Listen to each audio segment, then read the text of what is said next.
for this collar, I'm going to show you how to make a Peter Pan collar. And understanding the nature of a Peter Pan collar is important because the technique that you use to create a Peter Pan collar is mimicked by a whole bunch of other collar stands as well. So this is kind of a base technique, and we can turn it into a Peter Pan. So what I'm going to do first is I'm going to trace out my bodice back, but not the full thing. I'm only going from the back neckline through the shoulder and just till the dart. And then I'm actually going to extend that line out. Once I have that, I'm going to take my bodice front, and here is the rule of thumb. When you are creating a Peter Pan collar or just a flat roll collar, it actually has a very tiny stand at the back of the collar that pops up 1/8 of an inch, exactly 1/8 of an inch. So for all flat roll collars, you begin by popping it up 1/8 of an inch. So never make a collar that is the exact same shape as the front and the back stuck together. There will never be a collar that's made like that, that actually fits the way it's supposed to. So the rule is this. To get that 1/8 of an inch stand, we line up the shoulder point at the neckline.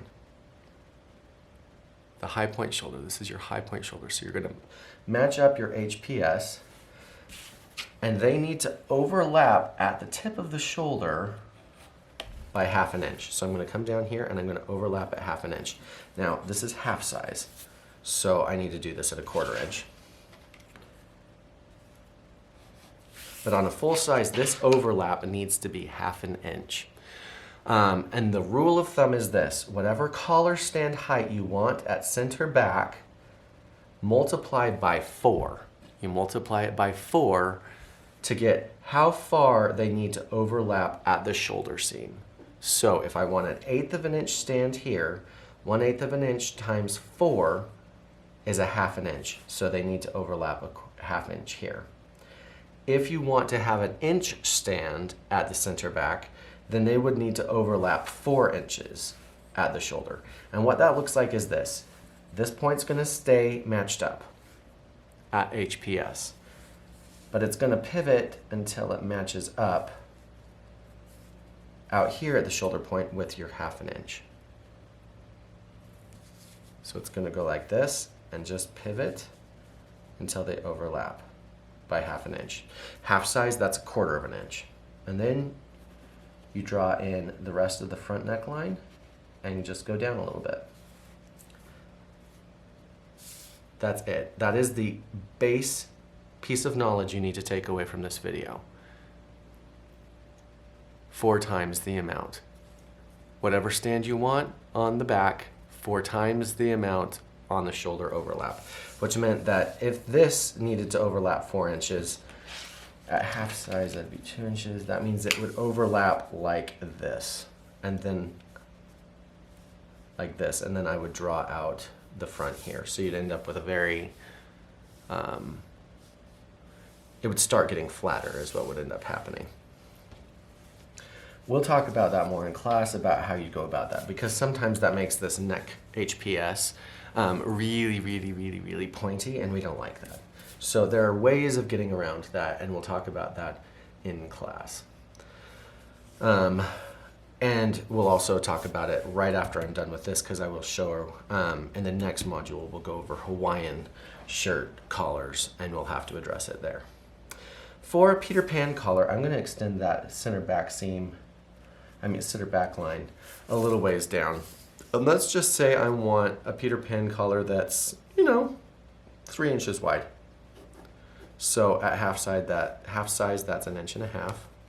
So I'm just going to make a line that is 1.5 inches away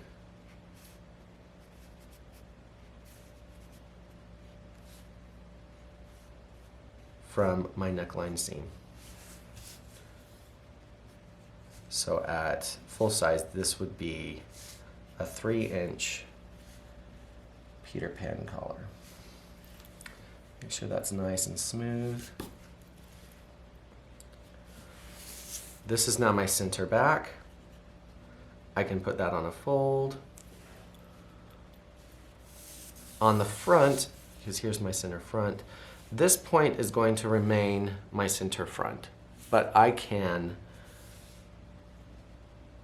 have it cut away a little bit. So I can have it come back like this, and it'll just sort of be a nice little V sort of shape on the Peter Pan collar.